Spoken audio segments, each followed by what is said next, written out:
बाप नहीं चाहता उसके घर में एक बेटी आए जो सिर्फ वो दे सकती है ऐसी खुशियों की पेटी आए। वो नहीं चाहता उसके घर में भी एक परी हो जो नन्ही सी मुस्कान लिए उसके सामने खड़ी हो। वजह ये नहीं है वो उसे पढ़ाएगा कैसे, वजह ये भी नहीं है उसकी शादी कराएगा कैसे, वजह कुछ और है।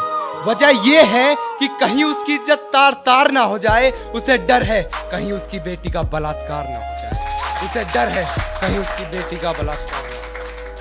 अरे कोई नहीं समझता इस पीड़ा इस दर्द को, उसके शरीर के निशान, उसके बहते हुए रक्त को, क्योंकि हम तो मसरूफ रहते हैं अपनी ही बातों में। अरे हमें क्या मतलब कितना तनाव है हालातों में, हमें क्या मतलब किस बहन बेटी की इज्जत लूटी गई। हमारे घर की इज्जत तो सुरक्षित है ना हमारे हाथों में।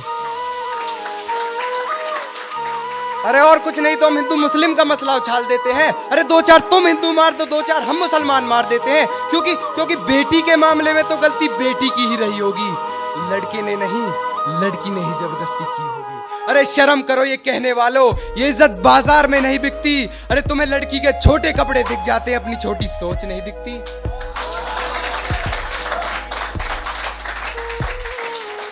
और क्या कहते हो तुम कि लड़की अगर रात में बाहर निकलती है तो ही रेप होता है, लड़की अगर छोटे कपड़े पहन के सरेआम घूमती है तो ही रेप होता है।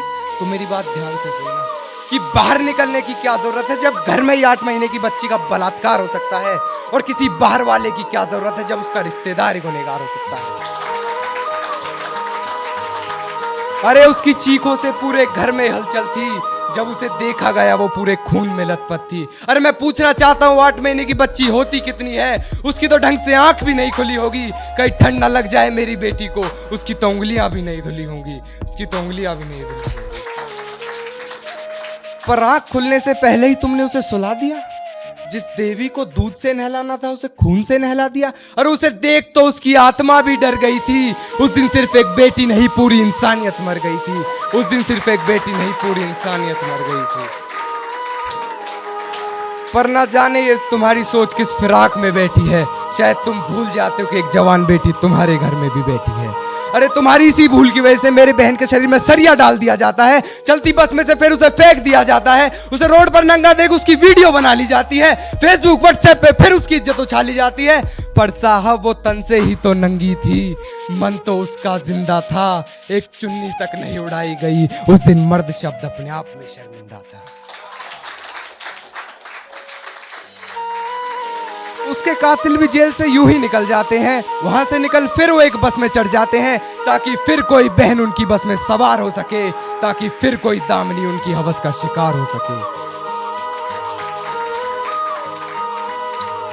फिर हम नारे लगा देते हैं बेटी को कमजोर बताने के। हिंदू मुस्लिम भी कसर नहीं छोड़ते एक दूसरे को नीचा दिखाने में।